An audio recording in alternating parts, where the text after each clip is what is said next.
मिला, वो भी 24 आवर्स का।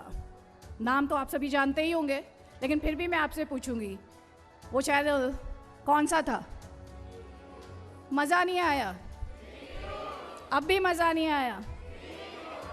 Thank you. और उसके बाद से जी मीडिया की जो फैमिली है वो लगातार बढ़ी है, हमारा परिवार बढ़ा है। 14 न्यूज़ चैनल्स हैं, 20 से ज़्यादा डिजिटल प्लेटफॉर्म्स हैं और हर महीने 60 करोड़ से ज़्यादा लोग जी मीडिया नेटवर्क के साथ जुड़ते हैं, जो जी मीडिया नेटवर्क को देश का लार्जेस्ट यानी सबसे बड़ा न्यूज़ नेटवर्क बनाता है। और इस हौसला अफजाई के लिए हम अपने दर्शकों का, हमारी सोशल मीडिया फैमिलीज़ का बहुत बहुत आभार भी प्रकट करते हैं। साथ ही ये भी आपको बताना चाहेंगे कि क्योंकि ये विविधताओं वाला देश है और भाषा के लिहाज से भी बहुत विविधता है, तो जी मीडिया जो है वो 10 भाषाओं में, इंग्लिश और हिंदी समेत 10 भाषाओं में कंटेंट क्रिएट करता है। और जब मैं यहाँ इस प्लेटफॉर्म से आप सबसे बात करने की कोशिश कर रही हूँ और ये संवाद की कोशिश हम कर रहे हैं, तो ये बताते हुए कि चैनल्स की भीड़ में जी न्यूज़ अलग है। इसलिए अलग है कि हम सिर्फ समस्याओं को ब्रेकिंग न्यूज़ में नहीं चलाते। हमारे यहाँ जो फ़िलासफ़ी है, जो जी मीडिया की फ़िलासफ़ी है, वो समस्याओं के समाधान की फ़िलासफ़ी है और इसलिए हम यकीन करते हैं संवाद में। इसीलिए आज आप यहाँ पर आए हैं। जी सम्मेलन मंथन का ये नया मंच है और क्योंकि हम ये कहते हैं संवाद ज़रूरी है। हमारे chief guest honourable minister of defence Rajnath Singh ji हमारे बीच हैं। उनका समय बहुत कीमती है, बिल्कुल भी समय ज़ाया नहीं करूंगी सर। प्रखर व्यक्तित्व और आप अपनी साफगोई के लिए जाने जाते हैं और जिस तरह के चैलेंजेस मौजूदा दौर में इस वक्त देश के सामने हैं, काफ़ी अहम रोल सर का है। तो सर बहुत बहुत स्वागत है। मैं चाहूँगी आप स्टेज पर आएँ। बहुत बहुत स्वागत है सर जी। और साथ ही रजनीश आहूजा, एडिटर जी न्यूज़ और chief content officer India dot com, sir आप भी स्टेज पर आएँ। Abhay Ojha ji, chief business officer Zee media, please stage पर आएँ। पंकज अग्रवाल जी, चेयरमैन है GL बजाज ग्रुप के, आप भी स्टेज पर आएँ प्लीज़ और सर का स्वागत करें। तालियों में मज़ा नहीं आ रहा है? You guys didn't have breakfast?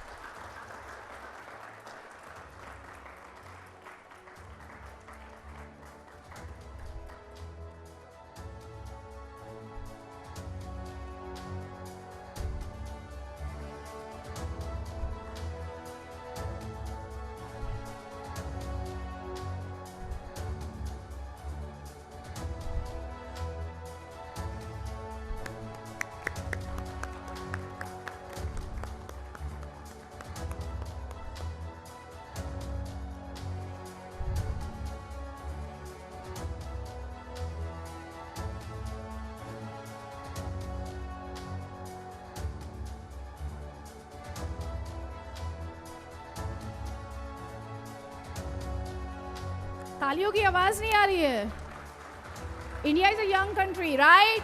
मजा नहीं आ रहा है। Can we go a bit higher please? That's better, we are getting better.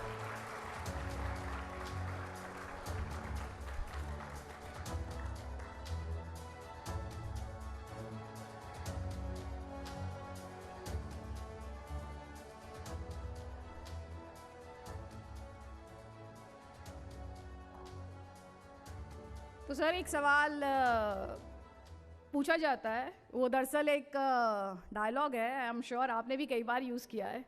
How is the जोश एंड हाउ इज़ द जोश? तो आपका जोश कैसा है आज इस मंच पर आने के बाद? जी। वैसे जोश तो मेरा बराबर बना रहता है, लेकिन जोश के साथ साथ मैं होश भी रखता हूँ। जोश में होश नहीं खोना चाहिए, क्योंकि जोश में कभी कभी व्यक्ति अपना संतुलन खो बैठता है, लेकिन जोश के साथ यदि होश का समन्वय है तो संतुलन सदैव बना रहेगा। तो आज जितने भी लोग यहाँ पर मौजूद हैं, कितनी इम्पॉर्टेंट बात है। हम अक्सर जोश में होश खो देते हैं। बहुत ज़रूरी होता है जोश भी आए रहे और होश भी लगातार बना रहे, ताकि जो मौजूदा चैलेंजेस हैं, चुनौतियाँ हैं, उनसे भी हम पूरे तरीके से वाकिफ़ रहे। Sir, stage is all yours now. Stage is all yours now, sir. Okay.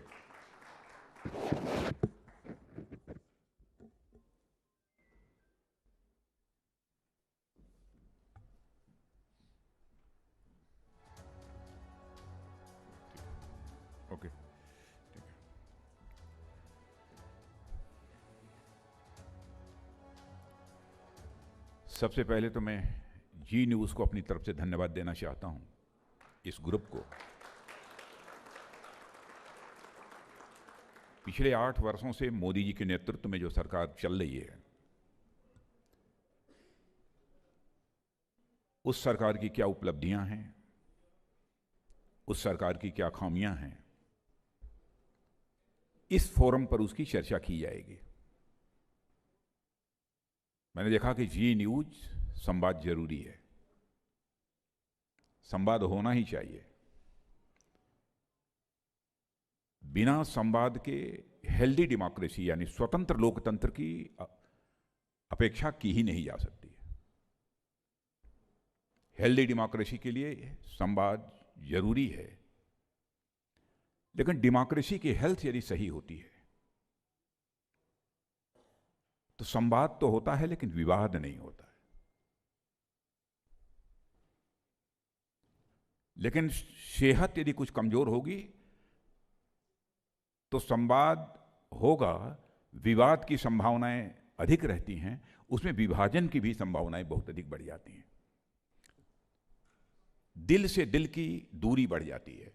और मैं मानता हूं कि पॉलिटिकल पार्टीज के बीच की भी दिल की और दिल के बीच की दूरी यह नहीं बढ़नी चाहिए। संवाद की एक अपनी अहमियत है और मोदी जी के नेतृत्व में 8 वर्षों तक जो हमारी सरकार ने कामकाज किया है, मैं समझता हूं इस कॉन्क्लेव में उसी पर मुझे विचार व्यक्त करने के लिए आमंत्रित किया गया है। यह सही है। हमारी सरकार ने क्या किया है, क्या नहीं किया है, मुझसे बेहतर आप लोग जानते हैं। लेकिन इतना मैं कह सकता हूं कि 2014 के पहले और 2014 के बाद का यदि कोई कंपैरिजन करे, हो सकता है किसी की हमसे सहमति न हो, लेकिन कंपैरिजन करे तो सहज रूप से एक नतीजे पर पहुंचेगा कि एक शब्द है सी चेंज। यह सी चेंज हमको देखने को मिलेगा और there is a sea change in the situation if you compare 22 with 2014। मेरा यह मानना है कि 2014 के पहले जिस प्रकार के हालात यहां पर थे, लोग कह सकते हैं कि नहीं हालात कोई बदतर नहीं थे, लेकिन इस सच्चाई को स्वीकार करना पड़ेगा कि 2014 का जो चुनाव हुआ था, उस समय की जो कांग्रेस पार्टी की सरकार थी, कांग्रेस लेड यूपीए गवर्नमेंट थी, उसको पराजय का मुंह देखना पड़ा था। यानी निश्चित रूप से उस समय देश की जनता को किसी न किसी हद तक नाराजगी रही होगी, जिसके कारण इस प्रकार के उस समय हालात पैदा हुए। और मैं कह सकता हूं हमारी गवर्नमेंट ने 2014 में आने के बाद मोदी जी के नेतृत्व में फॉर्म कन्विक्शन के साथ और एक बहुत ही विजन के साथ यह काम किया है और देश की दशा और दिशा दोनों में बदलाव आया है। मैं यह विश्वास के साथ कह सकता हूं। कोई इस पर बहस कर सकता है कि देश की दिशा और दशा में कैसे बदलाव आया है। मैं हर बातों को छोड़ देता हूं। इतनी बात तो सबको स्वीकार करनी पड़ेगी कि 2014 के पहले अंतर्राष्ट्रीय मंचों पर भारत कुछ बोलता था तो भारत की बातों को जितनी गंभीरतापूर्वक लिया जाना चाहिए था, नहीं लिया जाता था। लेकिन आज मैं दावे के साथ कह सकता हूं कि अंतर्राष्ट्रीय मंचों पर भारत कुछ बोलता है तो सारी दुनिया कान खोलकर भारत की बातों को सुन। यह परिवर्तन आया है। एक आत्मविश्वास और भरोसे के साथ परिस्थितियों का मुकाबला करने में हमारी सरकार यह कामयाब रही है। मैं इसके प्रति पूरी तरह से आश्वस्त हूं और आज यह एक नया और उभरता हुआ भारत है, न केवल भारत की जनता की बुनियादी आवश्यकताओं को पूरा कर रहा है, बल्कि परिवर्तन के एक ऐसे दौर से गुजर रहा है जिसकी आवश्यकता लंबे समय से इस देश में महसूस की जा रही थी। मित्रों, किसी देश की सरकार ने क्या किया, इसको परखने की कई कसौटियां होती हैं, लेकिन इस बारे में मैं संक्षेप में चर्चा करते हुए मैं कहना चाहूंगा कि हमने क्या किया है और इसी संदर्भ में अपनी बात मैं आपके सामने रखूंगा। सबसे पहले मैं बात करूंगा देश की अर्थव्यवस्था की। मैं कह सकता हूं कि हमारा भारत जो पहले ब्रेकआउट नेशंस की कैटेगरी में खड़ा था, ब्रेकआउट नेशंस का मतलब ये होता है ऐसे नेशंस, ऐसे देश जिनके अंदर डेवलप्ड कंट्रीज की क्यू में खड़े होने का पोटेंशियल हो, और जो डेवलप्ड कंट्रीज की क्यू में खड़े होने की अपनी तरफ से कोशिश कर रहे हों, उनको ब्रेकआउट नेशन कहते हैं। भारत कभी ब्रेकआउट नेशंस की कैटेगरी में खड़ा था, लेकिन आज मैं दावे के साथ कह सकता हूं कि भारत आज ब्रेकआउट नेशंस की ही कैटेगरी में नहीं खड़ा है, बल्कि उससे आगे निकलकर स्टैंड आउट नेशन की कैटेगरी में हमारा भारत खड़ा हो गया। कोई ये कह सकता है कि स्टैंड आउट नेशन ये क्या होता है? स्टैंड आउट नेशन उसे कहते हैं कि जो नेशन डेवलप्ड कंट्रीज में क्यू में खड़े होने के लिए कुछ एक्स्ट्रा, कुछ अतिरिक्त अपनी तरफ से आउटस्टैंडिंग एफर्ट्स करते हैं, उन्हें हम स्टैंड आउट नेशन के रूप में जानते हैं। आज हमारा भारत उसी स्टैंड आउट नेशंस की कैटेगरी में आकर खड़ा हो गया है। 2013-14 में देश की अर्थव्यवस्था की हालत कैसी थी, यह आप सभी की जानकारी में अच्छी तरह है। अर्थव्यवस्था को मजबूत करने के लिए हमारी सरकार ने कई मेजर स्टेप्स लिए। अर्थव्यवस्था में सुधार करने के लिए हमने GST, banking system, bankruptcy code, FDI के दरवाजे खोलने जैसे कुछ महत्वपूर्ण निर्णय थे। जो महत्वपूर्ण, इन सब सारे निर्णयों को लेने में रंच मात्र भी हमारी गवर्नमेंट ने संकोच नहीं किया, और मैं कह सकता हूं कि हमारा भारत यह इन्वेस्टमेंट के मामले में एक अट्रैक्टिव इन्वेस्टमेंट हब बन गया। और मैं यहाँ पर एक आंकड़े देना चाहता हूँ आपको कि 2021 और 22 में जब कोविड का संकट गहराया हुआ था, तब भी भारत में $83 बिलियन से अधिक का फॉरेन डायरेक्ट इन्वेस्टमेंट हुआ है, जो इसके पहले में नहीं हुआ है। और हमने देश के उद्योग जगत को वह कॉन्फिडेंस दिया है कि वे उत्पादन बढ़ाने पर फोकस करें, और केवल भारत की जरूरत ही नहीं बल्कि दुनिया के अन्य देशों के लिए भी वह उत्पादन करें। एक ऐसा विश्वास लोगों के अंदर पैदा करने की हमारी गवर्नमेंट ने कोशिश की है, और किसी न किसी हद तक हमको इसमें कामयाबी भी हासिल हुई है।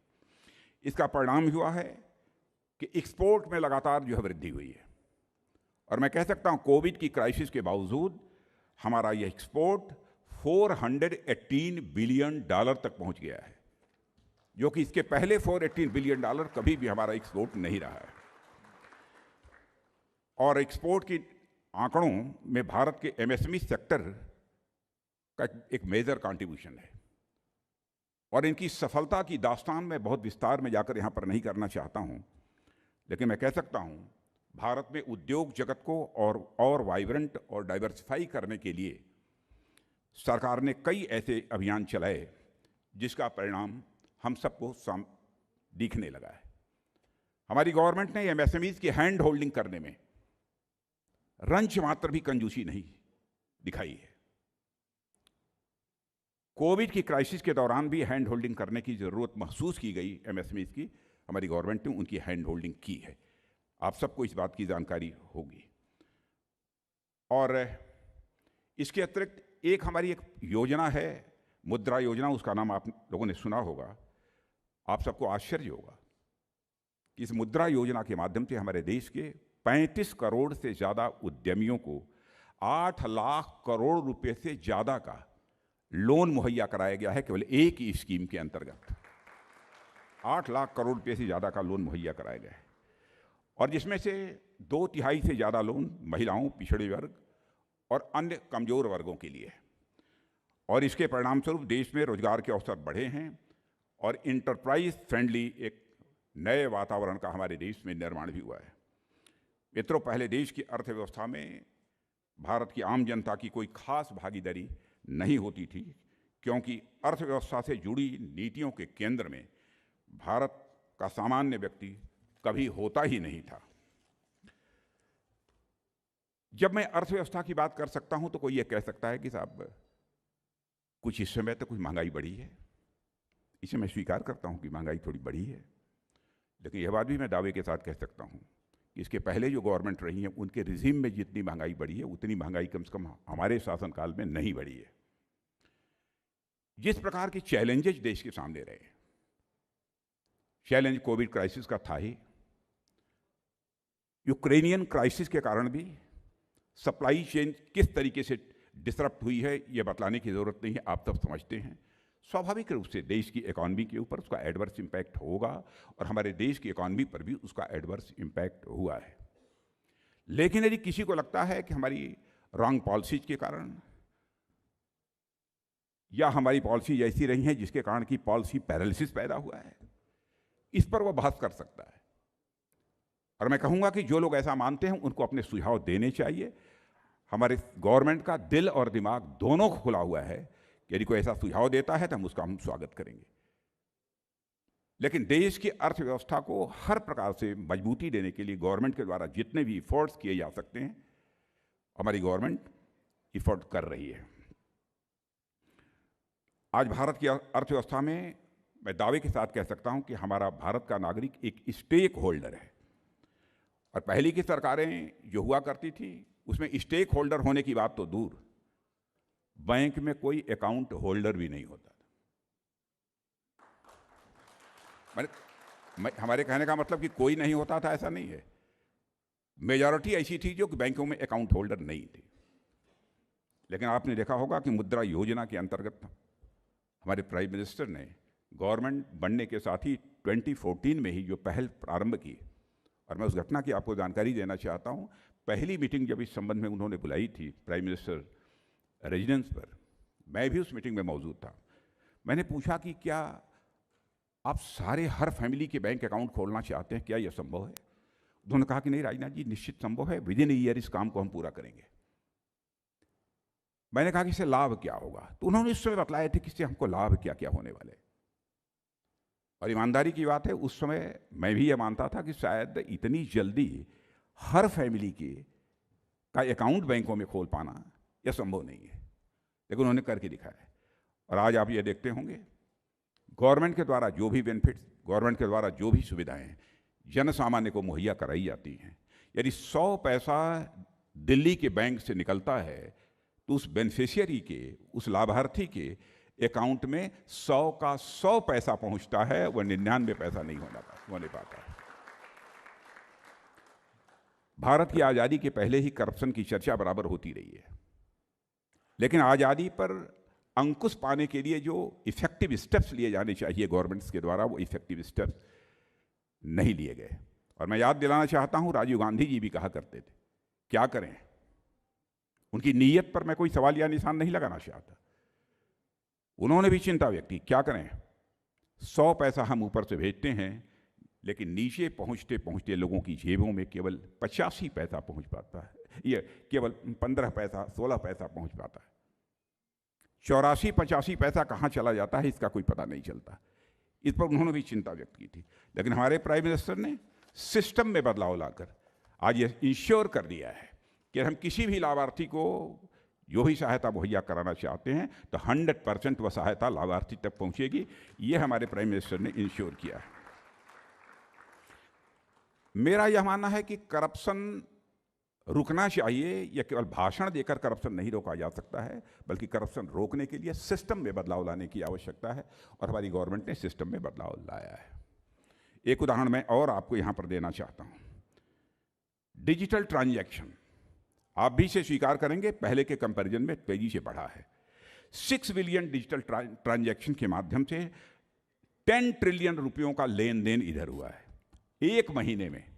आज सिर्फ एक महीने में मैं आंकड़े दे रहा हूं, 6 बिलियन डिजिटल ट्रांजैक्शन के माध्यम से 10 ट्रिलियन रुपयों का लेन देन यह भारत कर रहा है। आज भारत की यह स्थिति है। और डिजिटल ट्रांजैक्शन में करप्शन की गुंजाइश समाप्त हो जाती है। और एक गैर सरकारी रिपोर्ट के अनुसार यदि हम देखें तो 2026 में भारत 65% लेन देन डिजिटल माध्यम से करेगा। 2026 में ही भारत डिजिटल माध्यम से 65% लेन देन करेगा। इसके अतिरिक्त भारत में विकास की दृष्टि से कई कदम सरकार ने उठाए हैं। एक मिशन गति शक्ति योजना हमारी सरकार ने प्रारंभ की है, उसकी भी जानकारी आप सबको भी होगी।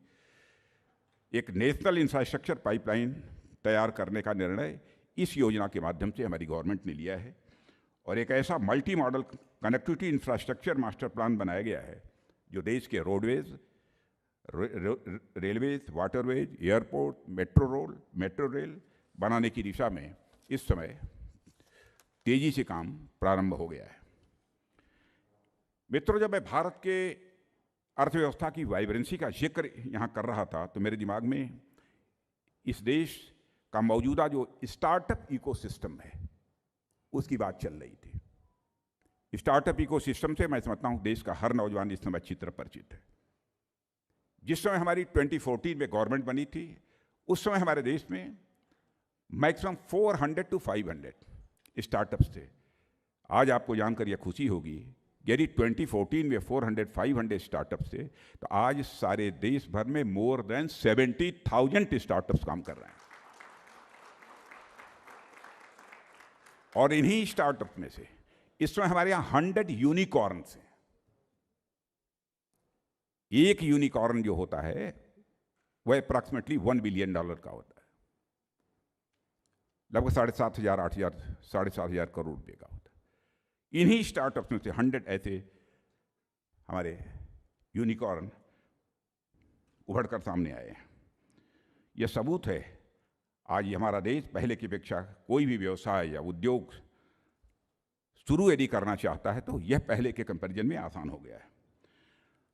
2014 में मैं आपको याद दिलाना चाहता हूं, ईज ऑफ डूइंग बिजनेस के मामले में हमारा भारत 147वें माने 147 इस पायदान पर खड़ा था, लेकिन आज ईज ऑफ डूइंग बिजनेस के मामले में हमारा भारत 63वें यानी 63rd पायदान पर आकर खड़ा हो गया है। यह गवर्नमेंट की पॉलिसीज के कारण ही यह संभव हो पाया है। और हमारी government ease of doing business के साथ साथ इस बात पर भी फोकस किया है कि ईज ऑफ लिविंग यह भी लोगों की बढ़नी चाहिए, और इसके अंतर्गत हर नागरिक तक मूलभूत सुविधाएं पहुंचाने की पर भी हमारी सरकार ने विशेष ध्यान दिया है। हर गांव में बिजली।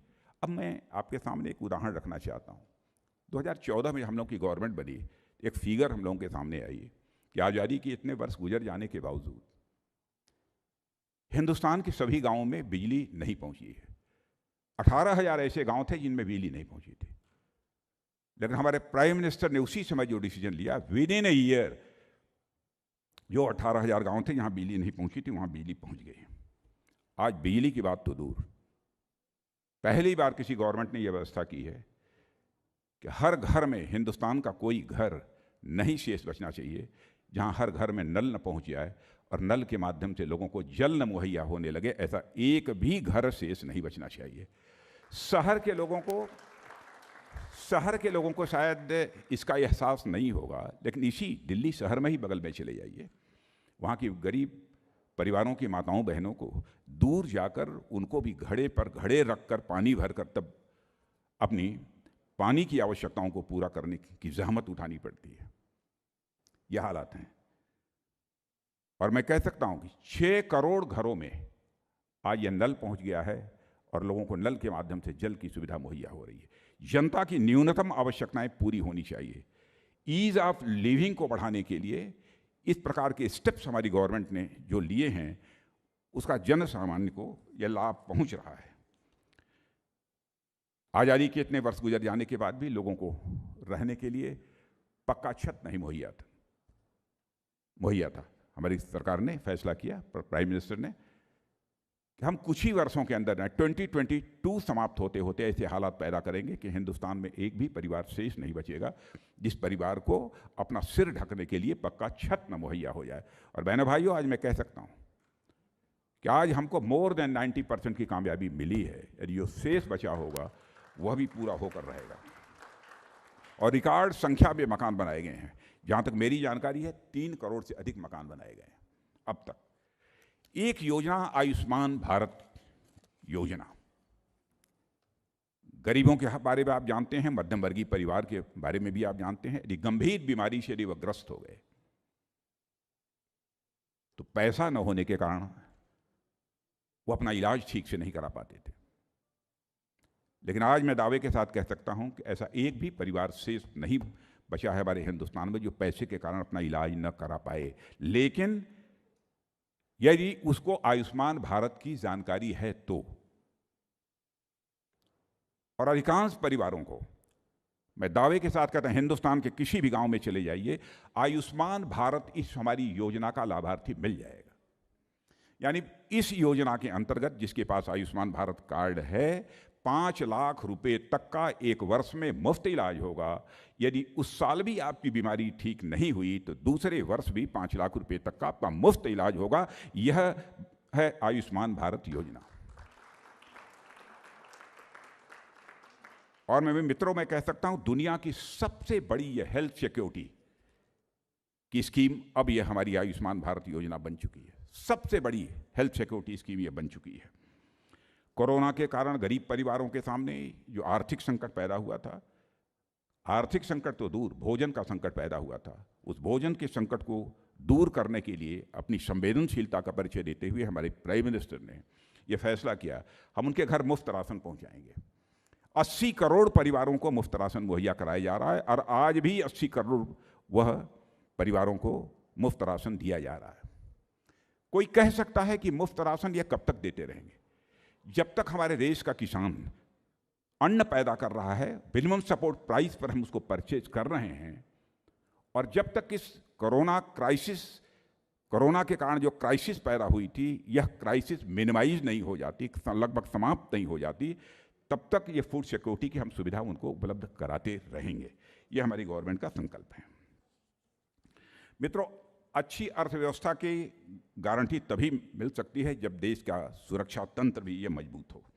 और पिछले 8 वर्ष में चाहे देश की आंतरिक सुरक्षा का प्रश्न रहा हो अथवा देश की बाह्य सुरक्षा का प्रश्न रहा हो, दोनों मोर्चों पर पहले की तुलना में, मैं दावा कि नहीं करता, 100% दावा नहीं करना चाहता हूँ, पहले की तुलना में हमारी गवर्नमेंट कामयाब रही है इन दोनों मोर्चों के ऊपर। यदि मैं आंतरिक सुरक्षा के मोर्चों की मैं चर्चा करूं तो इसका अनुमान आप सब भी लगा सकते हैं कि पिछले 8 सालों में जम्मू और कश्मीर के आसपास के इलाकों को छोड़ देश के अन्य राज्यों में एक भी बड़ी आतंकवादी वारदात नहीं होने पाई है पिछले 8 वर्षों में। यह बात मैं दावे के साथ कह सकता हूं। गवर्नमेंट की एक हनक होती है, गवर्नमेंट की एक दहशत होती है, एक भी बड़ी वारदात आतंकवाद की नहीं होनी पाई है। हमारा जो पड़ोसी देश पाकिस्तान है, उसके साथ सीज फायर इस समय है बातचीत के द्वारा, और आपको जानकर यह खुशी होगी कि पहले सीज फायर का समझौता हो जाने के बाद वही पाकिस्तान सीज फायर वायलेशन किया करता था, लेकिन आज लगभग 1 साल से अधिक का समय हो गया, सीज फायर वायलेशन करने की हिम्मत पाकिस्तान नहीं जुटा पा रहा है, और सीज फायर इसमें पूरी तरह से काम कर रहा है। लेफ्ट विंग एक्सट्रीमिज्म, वामपंथी उग्रवाद, मैं कह सकता हूं आज अपने न्यूनतम स्तर पर है। नॉर्थ ईस्ट में चले जाइए, नॉर्थ ईस्ट में आए दिन हिंसक वारदातें हुआ करती थीं, लेकिन मित्रों नॉर्थ ईस्ट में हिंसा का दौर अब समाप्त हो चुका है। स्थिति अब पूरी तरह से सामान्य है। चाहे पाकिस्तान का मोर्चा हो अथवा चीन की सटी सीमा या भारत की का कोई समुद्री क्षेत्र हो, हर तरफ भारत ने अपनी स्थिति को मजबूत किया है। मैं कह सकता हूं कि हमारा भारत पहले वाला अब कमजोर भारत नहीं रहा है, भारत अब ताकतवर भारत बन चुका है। भारत का ये चरित्र भी रहा है, भारत का यह चरित्र रहा है। भारत ने आज तक, भारत के इतिहास के पन्नों को पलटकर कोई देखे, भारत ने आज तक न तो दुनिया के किसी देश पर कभी आक्रमण किया है, न दुनिया के किसी देश की 1 इंच जमीन पर कभी भारत ने कब्जा किया है। यह भारत का चरित्र रहा है। लेकिन मैं कह सकता हूं भारत की एकता, अखंडता, संप्रभुता को यदि कोई चुनौती देने की कोशिश करेगा तो भारत के अंदर वह कुवत है कि उसका मुंहतोड़ वह जवाब देगा। इंडो चाइना जो स्टैंड ऑफ था, उसको लेकर मैं जानता हूं कि बहुत सारे हमारे पॉलिटिकल अपोनेंट्स या जिनको पूरी जानकारी नहीं होगी, तरह तरह के सवाल खड़े करते हैं कि साहब क्या किया, इसमें भारत ने अपनी जमीन खो दी है, चाइना को दे दी है। मैं नहीं जाना चाहता हूं पास्ट में क्या हुआ है। इंडो चाइना 62 की वार क्या थी, उसमें क्या हुआ है, इस पर मैं नहीं जाना चाहता। लेकिन इतना मैं दावे के साथ कह सकता हूं, हम लोगों के रहते 1 इंच जमीन भी चाइना के कब्जे में नहीं जाने पाएगी। मैं देश को अपनी तरफ से रक्षा मंत्री होने के नाते मैं आश्वस्त करना चाहता हूं। हाँ, मैं आपको यह भी जानकारी देना चाहता हूं, लाइन ऑफ एक्चुअल कंट्रोल और एक चाइना का लाइन ऑफ परसेप्शन है, उसके बीच बराबर इधर उधर सेनाओं के बीच में टकराहट होती रहती है। कुछ वो आगे जाते हैं, कुछ वो पीछे जाते हैं। यह सिलसिला चलता रहता है। 2020 में भी जो इंडो चाइना स्टैंड ऑफ हुआ था, उसमें ऐसी परिस्थिति पैदा हुई है। कुछ मुद्दों पर बातचीत हुई है, उसमें हमें कामयाबी मिली है। 1-2 मुद्दे और शेष बचे हैं, उस पर बातचीत चल रही है। कामयाबी मिलेगी ऐसा मेरा पूरा विश्वास है। अभी उस संबंध में निराशा व्यक्त करने का कोई कारण नहीं है, लेकिन देश का रक्षा मंत्री होने के नाते मैं आपको आश्वस्त करना चाहता हूं कि बहनों भाइयों, हम भारत की 1 इंच जमीन भी दुनिया के किसी देश के कब्जे में नहीं जाने देंगे। यह हम लोगों का फर्म कन्विक्शन है। हमारे देश की सेना के जवानों ने इस इंडो चाइना स्टैंड ऑफ के दौरान जिस शौर्य और पराक्रम का परिचय दिया है, मैं सच बतलाना चाहता हूं, मेरा सीना चौड़ा हो जाता है। गलवान की जो क्राइसिस हुई है उसे मैं अच्छी तरह जानता हूं। मैं जानता हूं, उस समय के army chief mister general Naravane जानते हैं कैसे क्या क्या हुआ था। अब लेकिन बोलने के लिए कोई कुछ भी बोल सकता है। इतना आश्वस्त रहिए कि देश के मान, सम्मान और स्वाभिमान से किसी भी सूरत में हमारी सरकार समझौता नहीं करेगी। और हमारा यह आत्मविश्वास और हमारा भारत का यह आत्मबल दुनिया की कोई ताकत यह तोड़ नहीं सकती है। रूस यूक्रेन क्राइसिस की भी मैं यहां पर चर्चा करना चाहता हूं। रूस और यूक्रेन जो क्राइसिस रही है, इससे यह बात पूरी तरह से साफ हो गई है कि दुनिया में कहीं पर यदि युद्ध हुआ तो जिनके बीच युद्ध होगा उन्हीं को लड़ना पड़ेगा। दुनिया का तीसरा देश उसमें हस्तक्षेप करने की जहमत जल्दी नहीं उठाएगा। यह चीज उभरकर रूस और यूक्रेन की इस कॉन्फ्लिक्ट के बीच उभरकर सामने आई है। एक चीज में आपने देखा होगा हमारे प्राइम मिनिस्टर के रोल के बारे में, जिसमें वार जोन में यूक्रेन में हमारे भारत के छात्र फंसे हुए थे और यहाँ उनके अभिभावक कह रहे थे कि सारे बच्चे निकलना चाहते हैं लेकिन वह निकल नहीं पा रहे हैं। बराबर वहाँ पर बमबारी हो रही है, गोलियाँ चल रही हैं। उस समय हमारे प्राइम मिनिस्टर ने जरूरत पड़ी तो अमेरिका के राष्ट्रपति बाइडेन से भी बात की, रूस के राष्ट्रपति मिस्टर पुतिन से भी बात की और यूक्रेन के क्राइसिस में अब के राष्ट्रपति मिस्टर जेलेंस्की से भी बात की।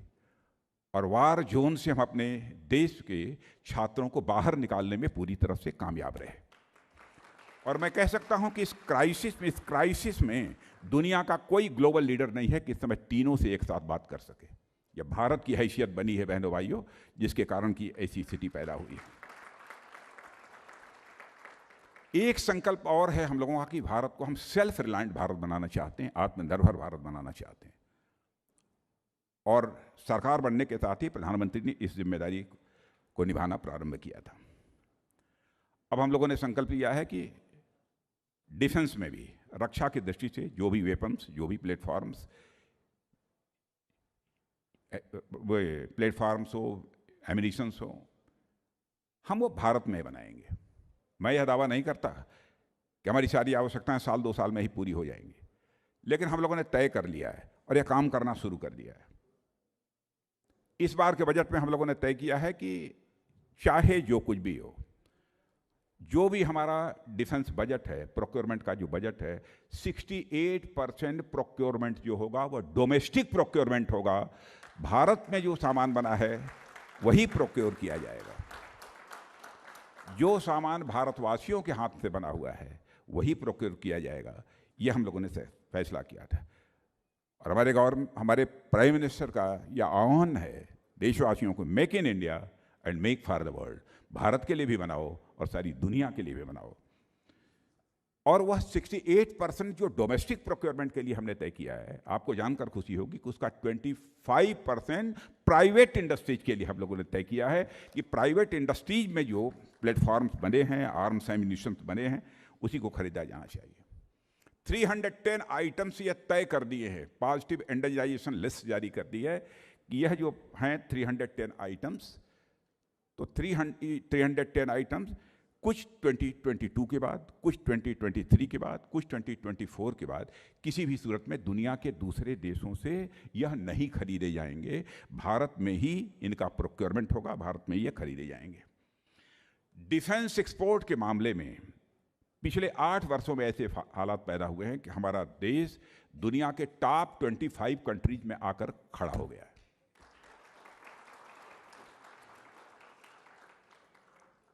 और पहले इंपोर्ट के मामले में हम नंबर 1 थे,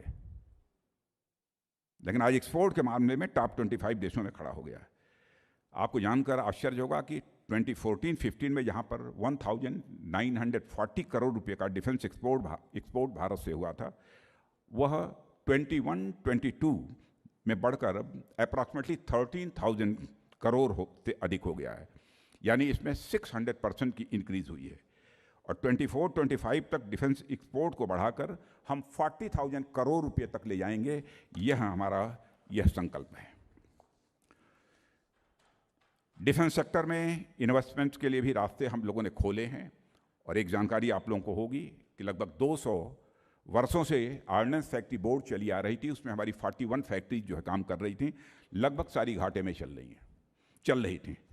उसको एक नया स्वरूप देने का काम किया है, मैंने उसका कॉर्पोरेटाइजेशन किया है, 7 कंपनीज बना दी हैं, और केवल 1.5 साल पहले ये 7 कंपनीज बनाई थी। आपको जानकर ये सुखद आश्चर्य होगा, 7 कंपनियों में से 6 कंपनियां इस समय हमारी प्रॉफिट में चल रही हैं, और इतना ही नहीं बल्कि दुनिया के दूसरे देशों से भी हम ऑर्डर प्राप्त कर रहे हैं, दुनिया के दूसरे देशों से भी हम ऑर्डर प्राप्त कर रहे हैं। और मैं यह मानता हूं कि यह कॉर्पोरेटाइजेशन ऑर्डिनेंस फैक्ट्री बोर्ड का जो हुआ है, यह दुनिया का इस देश का एक सबसे बड़ा ये डिफेंस रिफॉर्म है।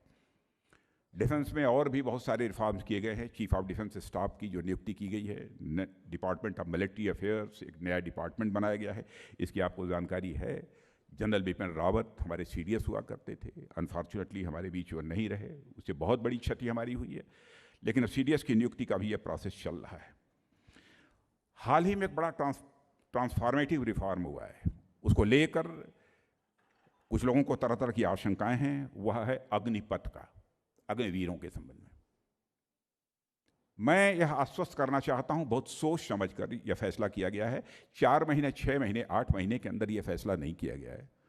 जितने भी स्टेक होल्डर्स हैं उनसे बातचीत करने के बाद लगभग 2 वर्ष के बाद तब यह फैसला किया गया है अग्निवीरों की नियुक्ति का।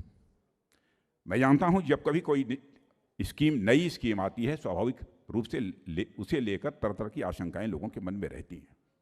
मैं लोगों की आशंकाओं को ऐसे रिजेक्ट नहीं करना चाहता, नहीं, उनको यह आशंका होनी ही नहीं चाहिए, लेकिन मैं दावे के साथ कह सकता हूं उनकी आशंकाओं का कि यह सब सारी चर्चा पहले भी हो चुकी है,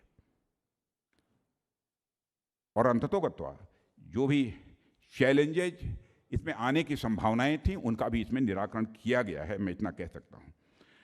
और रक्षा क्षेत्र का इसे मैं एक मेजर ट्रांसफॉर्मेटिव रिफॉर्म मानता हूं, और इससे आर्म्ड फोर्सेस के रिक्रूटमेंट की पूरी प्रोसेस में एक क्रांतिकारी बदलाव होगा, ऐसा मेरा मानना है। सिर्फ यह क्या है यह योजना, मैं समझता हूं कि अब बहुत डिटेल में जाकर मुझे बतलाने की कोई ज़रूरत नहीं है, लेकिन अग्निवीर के रूप में जो 100% नौजवानों का सिलेक्शन होगा, उसमें 25% लोग तो रेगुलर आर्मी में इंडक्ट कर लिए जाएंगे, लेकिन जो 75% बचेंगे उनके बारे में कहा जा रहा है कि उनका भविष्य क्या होगा। मैं यह आश्वस्त करना चाहता हूं कि 75% पूरे के पूरे जाना चाहते हैं, नौकरी करना चाहते हैं, कोई जॉब चाहते हैं, प्राइवेट जॉब चाहते हैं, उनके लिए भी गवर्नमेंट ने प्लानिंग की है। योजना लागू होने दीजिए, उसके बाद कहीं हम इसकी समीक्षा करते रहेंगे, हर प्रतिवर्ष इसकी हम समीक्षा करेंगे।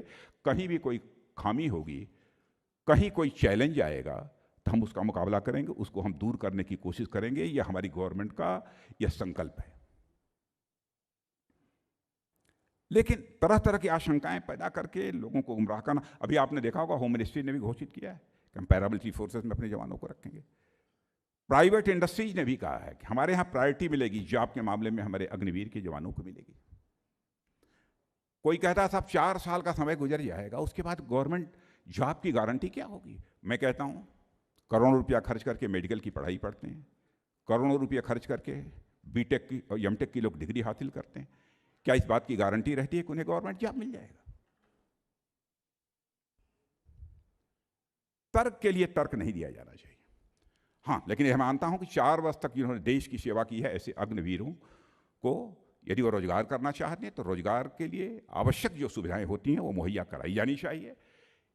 यदि वह अन्य किसी सरकारी सेवा में जाना चाहते हैं उसके लिए भी मुकम्मल व्यवस्था की जानी चाहिए। यह हमारी गवर्नमेंट का मानना है और इस काम को हम पूरा करेंगे।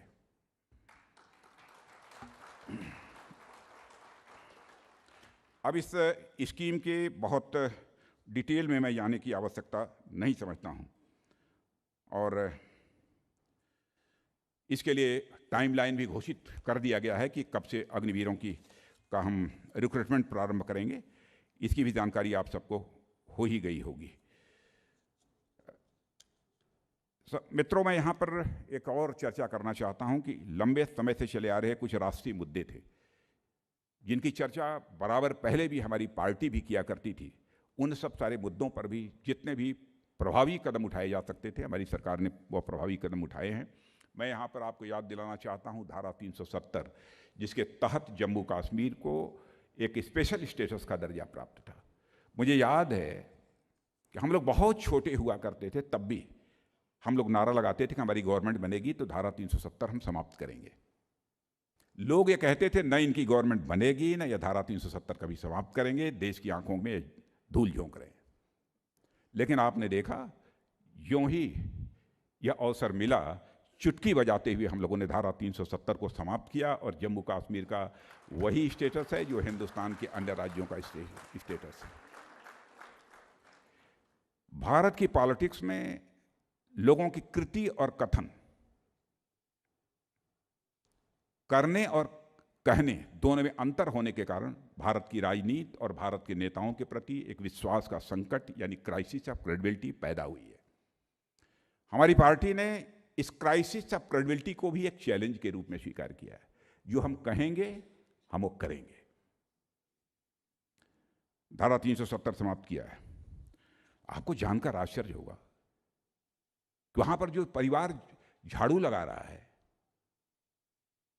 वहां जिंदगी झाड़ू पूरा परिवार लगाता रहेगा, आने वाले वंशज भी झाड़ू लगाते रहेंगे। इस प्रकार की मुकम्मल व्यवस्था थी। उनके सरकारी नौकरी नहीं मिल सकती थी। मुस्लिम महिलाओं के लिए भी जो सम्मानजनक स्थान प्राप्त होना चाहिए उसमें भी हमारी सरकार ने बहुत बड़ा परिवर्तन किया है। और 8 वर्षों तक जो हमारी सरकार चली है, इसके बारे में एक बात भी मैं कह सकता हूं, दावे के साथ कह सकता हूं कि 8 वर्षों में एक भी व्यक्ति, देशी हो अथवा विदेशी हो, उंगली उठाकर नहीं कह सकता कि हमारे सरकार के किसी मंत्री के दामन पर कोई भ्रष्टाचार की दाग लगी हुई हो। यह बात मैं दावे के साथ कह सकता हूं, नहीं कह सकता। मित्रों, जब आज आपके बीच खड़े होकर मैं बोल रहा हूं तो 25 जून का यह दिन है। भारतीय लोकतंत्र के इतिहास में एक काले अध्याय के रूप में सदैव यह दिन जाना जाता रहेगा। आज के 47 साल बाद भी जब लोग बात करते हैं तो पुरानी यादें स्वाभाविक रूप से ताज़ा हो जाती हैं। मैं स्वयं यहाँ पर खड़े होकर मैं बोल रहा हूँ, मैं भी इसका भुक्तभोगी हूँ। 18 महीने तक मैंने भी जेल काटी है इसी 25 जून को जो इमरजेंसी की घोषणा हुई थी। और 18 महीने में 3 घंटे तन्हाई में, 3 घंटे अकेले एक कोठरी में रहकर जो है अपनी वहाँ पर जिंदगी हम लोगों ने काटी है। उस समय उम्र बामुश्किल 23 साल की रही होगी। ऐसे कितने लोग रहे होंगे जो कि इस काले कानून के खिलाफ लोगों ने संघर्ष किया है और बहुत बड़ा उन्होंने योगदान दिया है। कभी भारत में भविष्य में ऐसे हालात न पैदा होने पाए, यह मैं अपेक्षा करता हूं। और लोकतांत्रिक राजनीतिक दृष्टि से देश अब काफ़ी जागरूक हो चुका है, ऐसे हालात नहीं पैदा होंगे।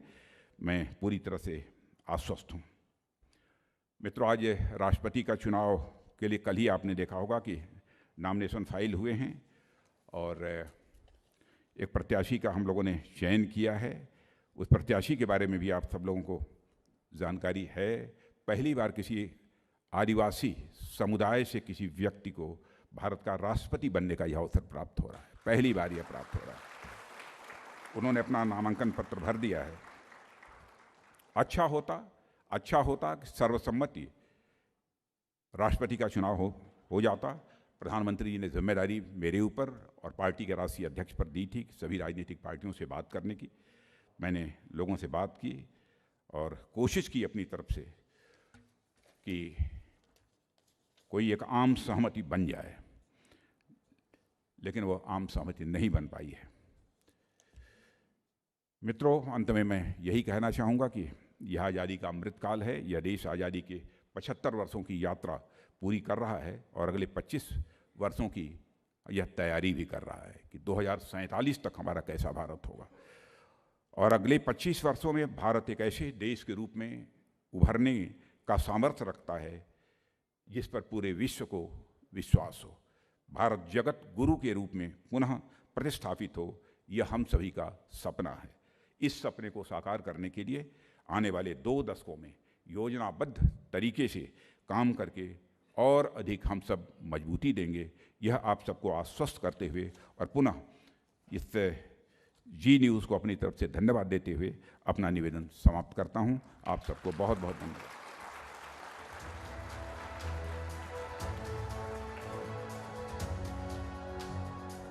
सर, मैं आपसे रिक्वेस्ट करूंगी ज़रा सर 30 सेकेंड्स सर, बस एक मोमेंट हो आपको देना चाहेंगे। आपने इतना वक्त निकाला और इतने डिटेल में, इतने व्यस्त कार्यक्रम के बावजूद आपने इतने डिटेल में आपकी सरकार द्वारा, मोदी सरकार द्वारा जो स्टेप्स लिए गए हैं, ना सिर्फ डिफेंस में बल्कि दूसरे क्षेत्रों में भी, उस पर आपने इतनी डिटेल में बात रखी है, उसके लिए बहुत बहुत थैंक यू। और तालियां नहीं सुनाई दे रही हैं।